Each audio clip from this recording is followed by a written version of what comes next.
There is a silent, almost imperceptible moment when everything changes. There are no applauses, no grand announcement, only an inner whisper, a surrender.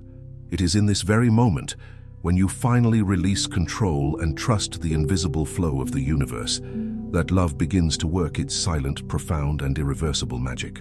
Love here is not just a feeling, it is an archetypal force, a creative energy that starts dissolving resistance, healing ancestral wounds, and realigning the soul with its most intimate purpose. This video is a dive into that transformative instant, an invitation to understand how, by trusting the wholeness of life, we open space for love as a Jungian symbol of integration and unity to rebuild our reality from the inside out. If you feel you are ready for this journey, comment now. I trust the flow of the universe, and get ready. The transformation has already begun. Analytical Psychology by Carl Jung offers us symbolic keys to understanding the inner transformation that takes place when we truly trust the universe.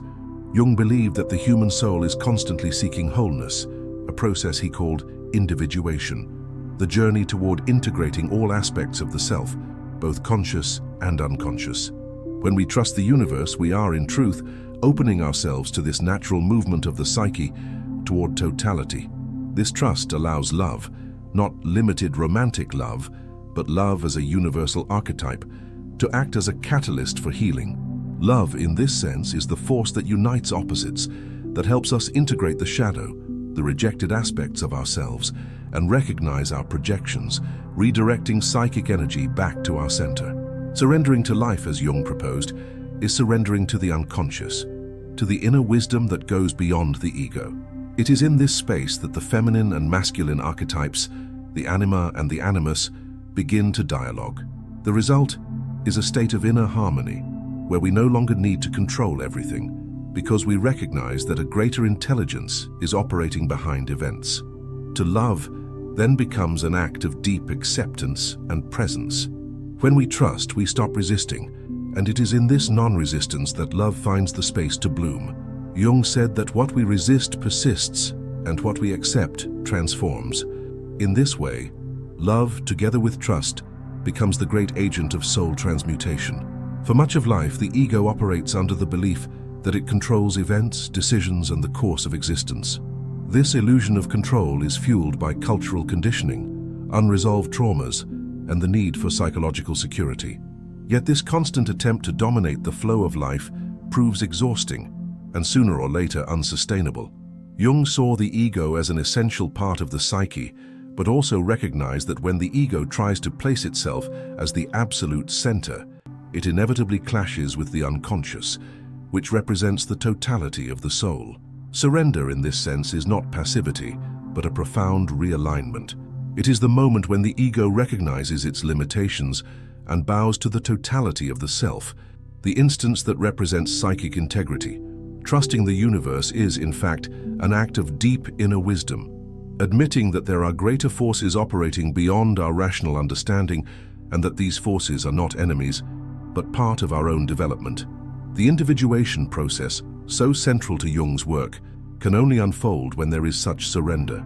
This does not mean giving up personal responsibility, but abandoning the illusion that everything can be predicted, measured, and controlled. Trust is a necessary step for the unconscious to emerge with its symbols, dreams, and messages. It is in this inner space of openness that love begins to work silently. Love needs no guarantees. It blossoms in the fertile field of surrender. While the ego demands certainties and proof, love moves through intuition, connection, and presence. Trusting the universe is creating space for this love to manifest in its purest form, free from the bonds of fear and mental rigidity. Jung affirmed that the psyche has a natural tendency towards self-regulation and healing. When we step away from the obsessive attempt to control, we give room for this inner intelligence to guide us.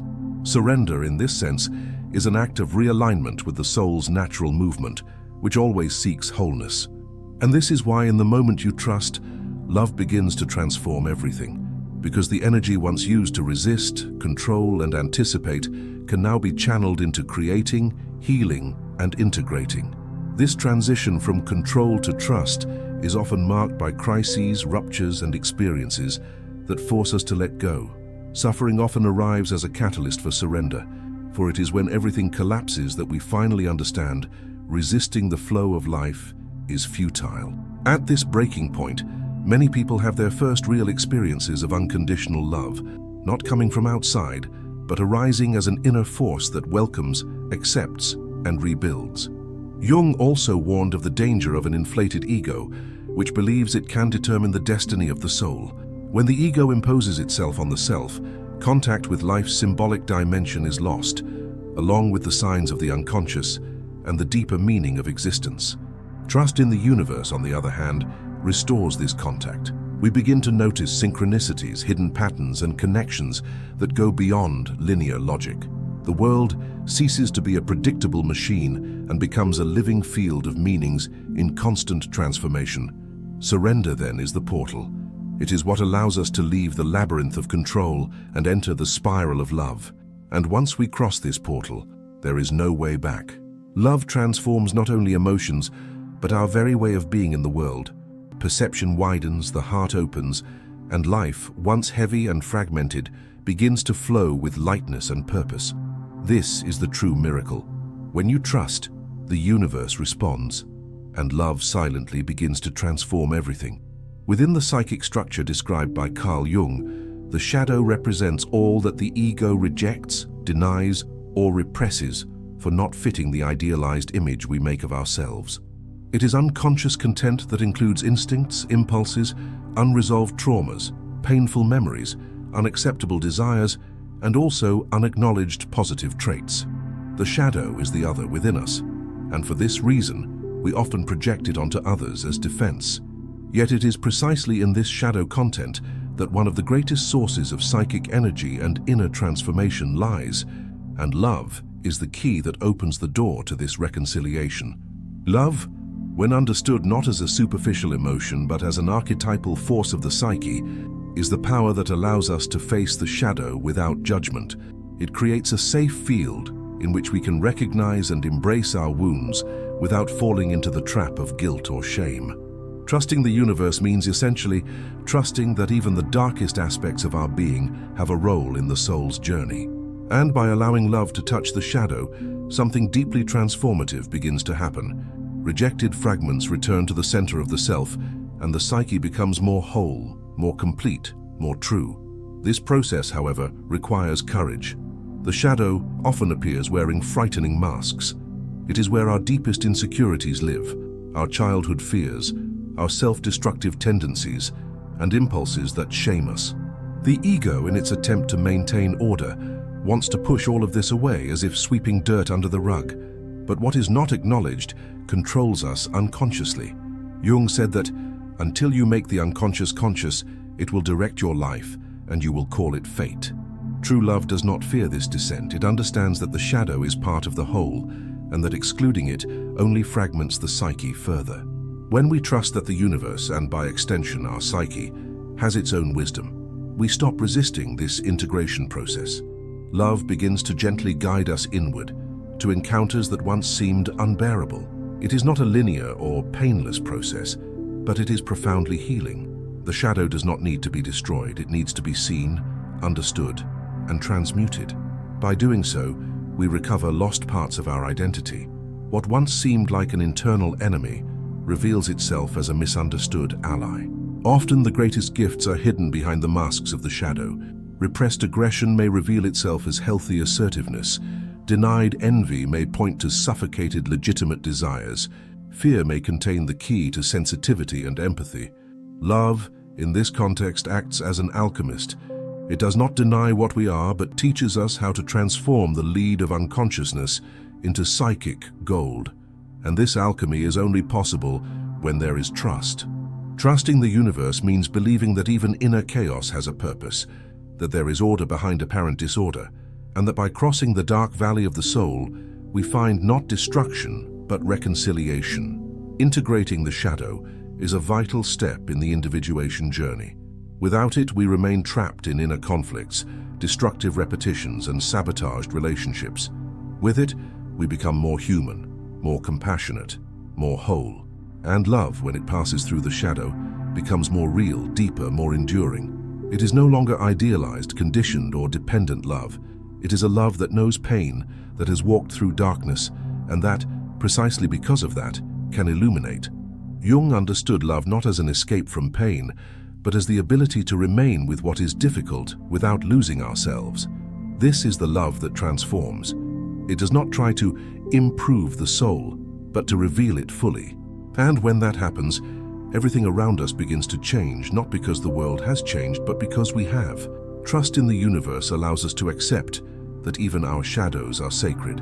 And in this recognition, love fulfills its highest function, making us whole. In Carl Jung's symbolic universe, projections play a fundamental role in how we relate to others.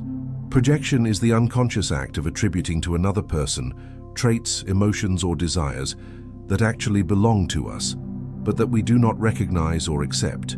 It is a psychic mechanism that begins early, as a way of dealing with inner content the ego is not yet ready to integrate. And when we speak of love, especially in the first intense emotional experiences, almost everything we feel is projection. Projected love is the love that idealizes, that expects, that demands.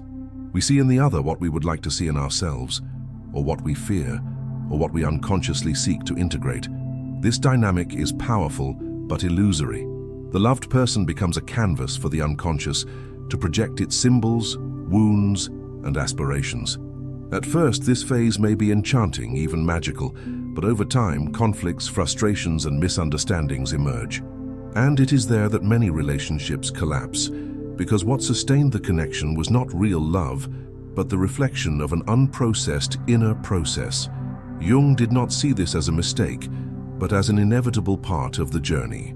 Love projections are precious opportunities for individuation. They reveal with surgical precision the aspects of the psyche that still need to be seen, understood, and integrated. Instead of seeking in the other the unattainable ideal, we are called to gather back these projections and understand what truly drives us, what we lack, what we must develop within ourselves. Trusting the universe, in this sense, also means trusting this movement.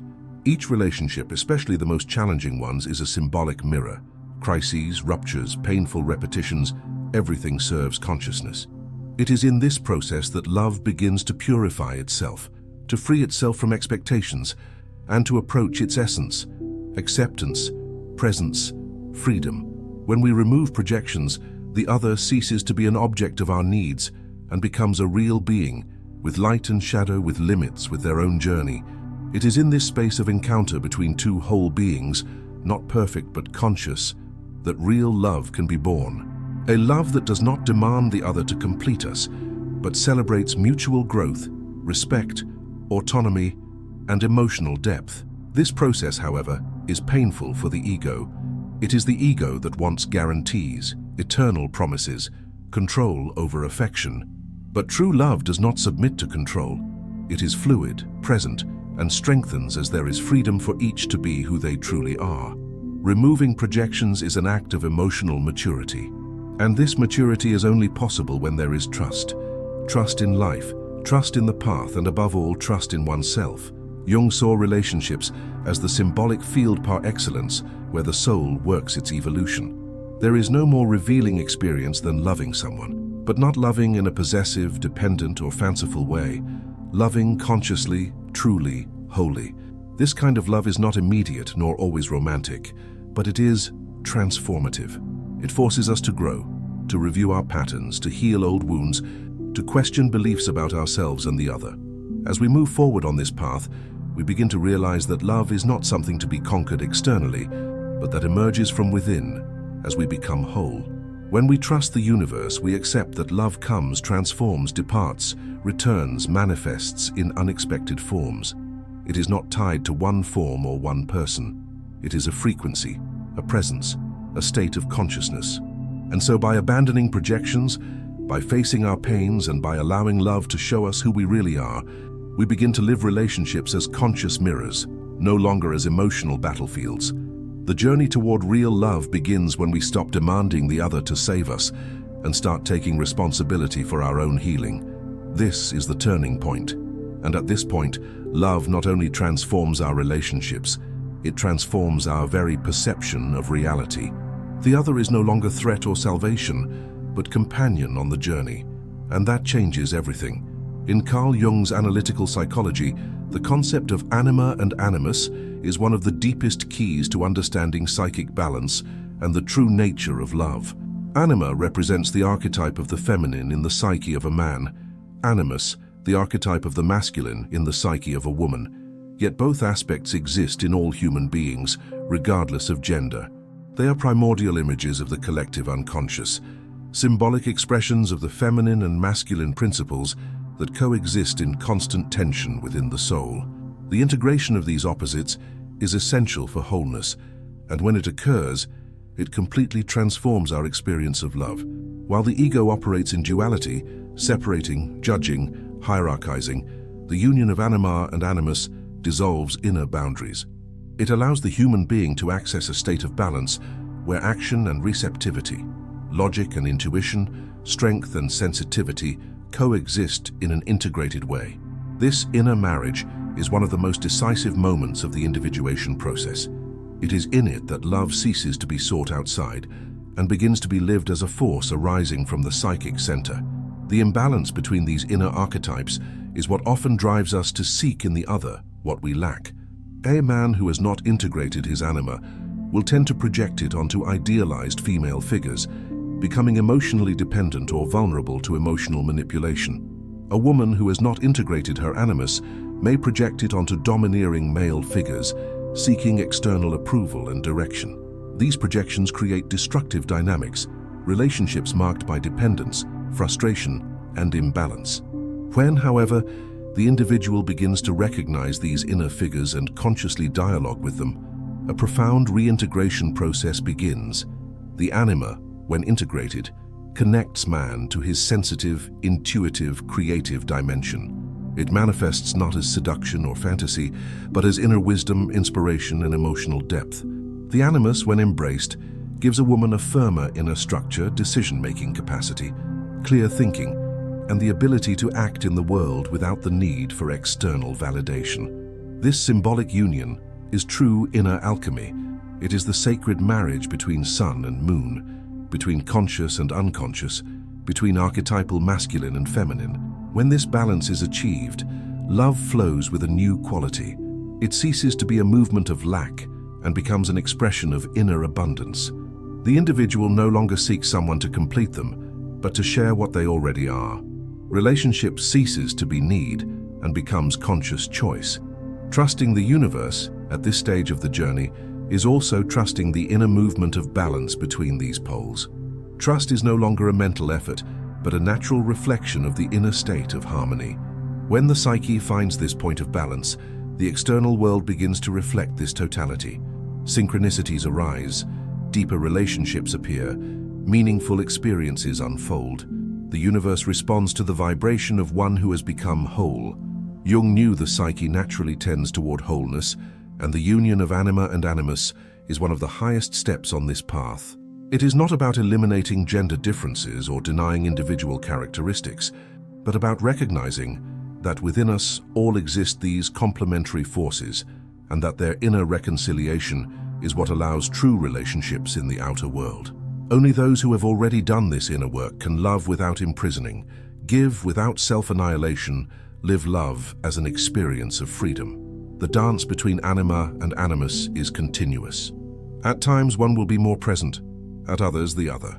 But when both are recognized, respected, and integrated, a third energy arises, the self, the organizing center of the psyche, representing totality and the true spiritual identity of the being. It is from this center that love becomes an agent of transformation, no longer as blind impulse, but as conscious and creative force. And so at the moment we trust the universe and allow these inner forces to harmonize, love not only transforms everything around us, it reveals who we truly are. For to love, in the end, is the deepest act of self-knowledge. And those who love from their own wholeness transform the world without needing to force change, simply by being a living presence of what they have integrated within themselves. When you finally release the need to understand everything, to control, to predict every detail of life, something silent and deeply transformative begins to happen. Love, this ancestral force that transcends the ego, settles in as the guide of the journey. And it is not idealized love, but love that arises from the integration of the shadow, the removal of projections, and the reconciliation of inner opposites. It demands nothing, only presence. And in that presence, everything transforms. Trust in the universe is not an escape from responsibility, but a reunion with the soul. It is allowing the unconscious to participate in creating reality, letting the deep wisdom of the psyche give meaning to events, and letting love flow as the natural expression of inner totality. When this happens, there is no longer separation between what we feel and what we live. The outer world begins to reflect inner harmony. If this content has touched something in you, subscribe to the channel now and turn on notifications to follow our next deep dives into the soul's journey. And don't forget to watch the video right here on the side. It delves even deeper into the transformation that has already begun within you.